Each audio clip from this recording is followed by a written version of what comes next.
గురుగారు మార్చ్ నెల 2025 తులారాశి వారి పరిస్థితి ఎలా ఉండబోతుంది? ఎలాంటి రెమెడీస్ చేసుకుంటే బాగుంటుందంటారు? 2020 సంవత్సరము మార్చి నెల తులారాశి వాళ్ళకి ఎలా ఉందంటే, రాష్ట్రాధిపతి అయినటువంటి శుక్రుడు 6వ ఇంట్లో ఉచ్చస్థితిలో ఉన్నాడు. అదేవిధంగా 6వ ఇంట్లో దిగ్బలాన్ని పొంది రాహుగ్రహం అక్కడ శుభ ఫలితాలను ఇస్తున్నాడు. ఇక్కడ శనిగ్రహం కూడా 6వ ఇంటికి రావడం తులారాశి వాళ్ళకు 30 సంవత్సరాల తర్వాత ఆ ప్లేస్కి శని వస్తున్నాడు. ఆయన చక్కటి శుభ ఫలితాలను ఇవ్వడానికి సిద్ధంగా ఉన్నాడు, ఇస్తాడు కూడా. ఎందుకంటే తులారాశి వాళ్ళకు ఒక విధంగా అదృష్టయోగంగా చెప్పచ్చు. గడిచిన 30 సంవత్సరాలకు ముందు చూసుకుంటే తులారాశి వాళ్ళు ఒక విశేషమైనటువంటి వెలుగుంటారు. ఎందుకంటే శనిగ్రహం 6వ ఇంటికి అప్పుడు వచ్చి ఉంటుంది కాబట్టి. అదే అదృష్టం ఇప్పుడు మళ్ళీ వస్తూ ఉంది. ఈ మాసం తీసుకుంటే విశేషించి 6వ స్థానంలో శనిగ్రహము మాసాంతానికి వస్తుంది. మాసాంతానికంతా కూడా రవి, శుక్రుడు, బుధుడు, రాహు, శని వీళ్ళతో పాటు చంద్రుడు కూడా కలుస్తున్నాడు. వీళ్ళందరూ కూడా కలవడం తులారాశి వాళ్ళకి ఆశించిన దానికన్నా ఎన్నో రెట్లు, 100 రెట్లు శుభ ఫలితాలు అనేవి ప్రారంభమైనవి మాత్రం చెప్పచ్చు. వ్యయ స్థానంలో కేతువు, మోక్షకారకుడు మోక్షస్థానంలో ఉండడం వీళ్ళకు దైవబలం అధికంగా ఉందని చెప్పచ్చు. మరి అష్టమ స్థానంలో గురువు ఉన్నా కానీ తను ఇన్ని గ్రహాల శుభ ఫలితాలు ఇస్తున్నప్పుడు గురువు యొక్క అశుభత్వం అనేది ఈ రాశి వాళ్ళకి పనిచేయదు. శుభమే ఎక్కువ ఉంది. ఎందుకంటే తృతీయ షష్టాధిపతి అయినటువంటి గురువు అష్టమంలో పడ్డాడు. అంటే ఒక పాపస్థానాధిపతి పాపస్థానంలో పడ్డాడు కాబట్టి అతను మనకు పాపాన్ని చేయలేడు. దుస్థానాధిపతి దుస్థానంలో పడిపోయాడు. అంటే మనకు శత్రువుకు బలం లేదు. తులారాశి వాళ్ళకు గురుబలం లేదు, గురుబలం లేదు అనుకూలం వస్తుంది. గురుబలం లేకపోతేనే తులారాశి బాగుంటుంది. వీళ్ళకు ఉండాల్సిన శుక్రబలము, శనిబలము, రాహుబలము, బుధబలము చక్కగా ఈ బలం వీళ్ళందరూ కలుస్తున్నారు. కాబట్టి తులారాశి వాళ్ళు ఆశించిన కన్నా ఎక్కువ ఫలితాలని చెప్పచ్చు. భాగ్యస్థానంలో అంగారకుడు ఉన్నాడు. భాగ్యస్థానంలో అంగారకుడు ఉన్నంత మాత్రాన ఆ భాగ్యాధిపతి చక్కగా ఉచ్చస్థిత శుక్రుడితో ఈ ఇతర మిత్రులతో కూడా కలిసి మంచి స్థితిలోనే ఉన్నాడు. కాబట్టి భాగ్యాధిపతి యొక్క స్థితి బాగుంది కాబట్టి భాగ్యంలో కుజుడున్నా కానీ వీళ్ళు ఆధారపడవలసిన అవసరం లేదు. ఇంకా ఆర్థిక స్థితిగతులు ఎలా ఉండబోతున్నాయి గురుగారు ఈ రాశి వారికి? ఆర్థిక స్థితిగతులు ఎత్తుకుంటే వీళ్ళకు అవకాశాలపైన అవకాశాలు అందుతూ ఉంటాయి.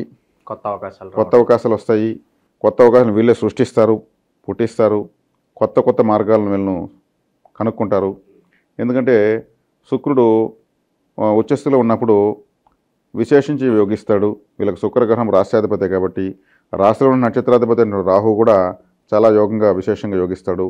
ఆ రాహుబలం కూడా వీళ్ళకు ఇంకా కూడా కంటిన్యూగా ఆయన కుంభంలో కూడా త్వరలో రాబోతాడు. కుంభంలోకి వచ్చినప్పుడు కూడా ఆయన మూల త్రికోణ రాశి రాహుకి కుంభమే అవుతుంది. ఈ కుంభస్థాన చతుర్థ పంచమాధిపతి అత్యంత శుభుడు మొట్టమొదటి రాజయోగకారకుడైన శనిగ్రహము 6వ ఇంటికి వెళ్తా ఉంది. కాబట్టి వీళ్ళకి విశేషించి ఇంకా కూడా రాబోయే సంవత్సరాల్లో కూడా రాబోయే సంవత్సరాల్లో కూడా విశేషించి యోగించేటువంటి జాతకులుగా ఈ తులారాశి వాళ్ళని చెప్పచ్చు. వీళ్ళెంతైనా ధైర్యంగా ముందుకి వెళ్ళచ్చు. వ్యక్తిగత జాతకంలో ఏదైనా దోషాలు కానీ వ్యతిరేక దశలో జరిగితే తప్పితే వీళ్ళకైతే మాత్రం ఈ రాశి వాళ్ళకు ఇప్పుడు జరుగుతున్న గ్రహ సంచారీత్యా చాలా యోగదాయకంగా ఉంది.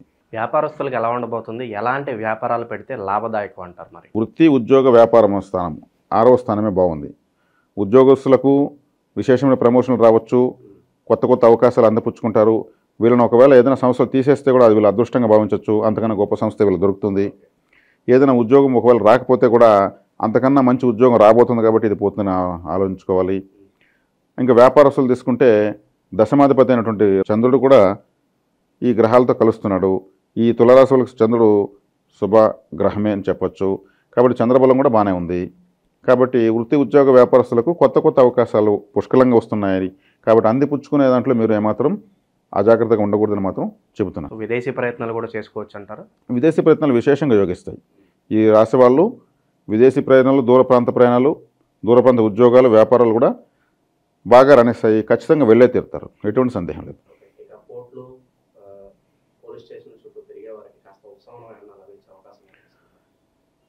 అవి చెప్పుకోవడానికే ఉంటాయి. ఒకవేళ వీళ్ళకు దీర్ఘకాలికంగా ఏదైనా సమస్యలు ఉంటే కూడా వీళ్ళకి అనుకూలంగా మారేదానికి అవకాశాల పరిస్థితులు ఉన్నాయి. అవతల వాళ్ళు వీళ్ళతో రాజీ కుదుర్చుకోవడానికి అవకాశాలు ఎక్కువ ఉన్నాయి. వీళ్ళకు సానుకూల వాతావరణము అంటే దీర్ఘకాలికంగా పీడిస్తున్నటువంటి కోర్టు సమస్యలు కూడా వీళ్ళకు వెళ్ళిపోతాయి మబ్బులు విన్నట్టు. కాబట్టి వీళ్ళు ధైర్యంగా వీళ్ళు ముందుకు వెళ్ళొచ్చు. సంప్రదింపులు వీళ్ళే ఒక అడుగు ముందుకేసి కూడా రాజీ ప్రయత్నాలు కానీ ప్రయత్నిస్తే ఖచ్చితంగా అవన్నీ త్వరగా తీరిపోతాయి.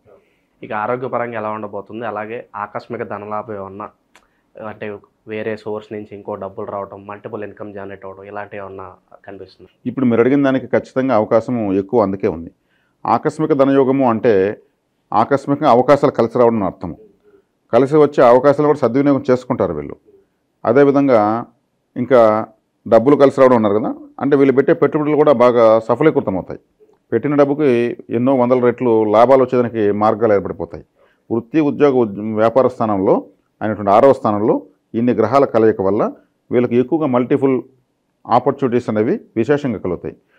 ఒక రాహు ఉంటేనే ఎంతో విశేషంగా యోగిస్తుంది తులారాశి వాళ్ళకు.